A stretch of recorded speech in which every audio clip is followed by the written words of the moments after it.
சிவாய் சிவாய் நமோ குருமகா சன்னிதானங்களில் பொற்பாதங்களில் வணங்கி அனைவருக்கும் என் மாலை வணக்கத்தை தெரிவித்துக் கொள்கிறேன். என் பெயர் யசுவன். நான் 5ஆம் வகுப்பு படித்து வருகிறேன். தாய் தமிழில் 5ஆம் வகுப்பு படித்து வருகிறேன். நான் இப்பொழுது கணினியை பற்றி பேசப் போகிறேன். கணினியின் தந்தை சார்லஸ் பாபேஜ். நவீன கணினியின் தந்தை ஆலன் டுரிங். இவர்தான் நூற்றாண்டில் மிக சிறந்த கண்டுபிடிப்பு என்று பிடித்துள்ளார். கணினியை கூறலாம். கணினி பயன்படாத உலகில் இல்லை என்ற நிலை உருவாகிவிட்டது.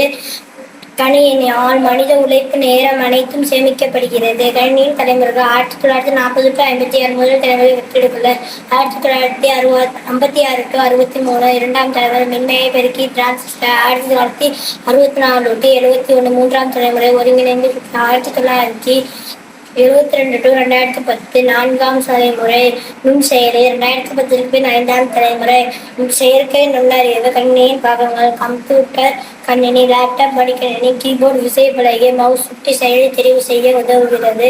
ப்ராஜெக்ட் ஒளிவீழ்த்தி, ஸ்கேனர், வரட்டி, பிரிண்டர், அச்சுப்பொறி, மைக்ரோஃபோன், ஒலிவாங்கி, ஸ்பீக்கர், ஒலிபெருக்கி, ஒலியை கேட்பது, டேட்டா கேபிள், தரவு கம்பி, என்ற ஒரு விரலை கணினியின் வாழ்வில் இன்றியமையாத கருவியாகும். இது நமக்கு தகவல்களை சேமிக்கவும் உதவுகிறது. கணினி மூலம் மின்னஞ்சல் அனுப்பலாம், வீடியோக்கள் பார்ப்பது போன்ற பொழுதுபோக்கு அம்சங்களுக்கு பயன்படுகிறது.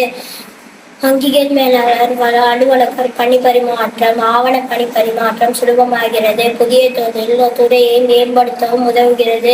இணையதளம் மூலம் உலக நடப்புகளை உடனே அறியலாம். மருத்துவத்துறை, தகவல் மையம், தொழில்நுட்பம் போன்ற பத்திரிகை துறை போன்ற எண்ணற்ற தகவல்களை அறிய முடியும். போட்டி நிறைந்த தொலைகை மாற்றங்களுக்கு தவிர்க்க முடியாதவை. மாற்றங்களுக்கு ஏற்ப கணினி கல்வியை ஒவ்வொரு இளைஞர்களும் கற்றுக்கொள்ள வேண்டும். தனி மனித முன்னேற்றத்தையும் கொண்டு வர இயலும்.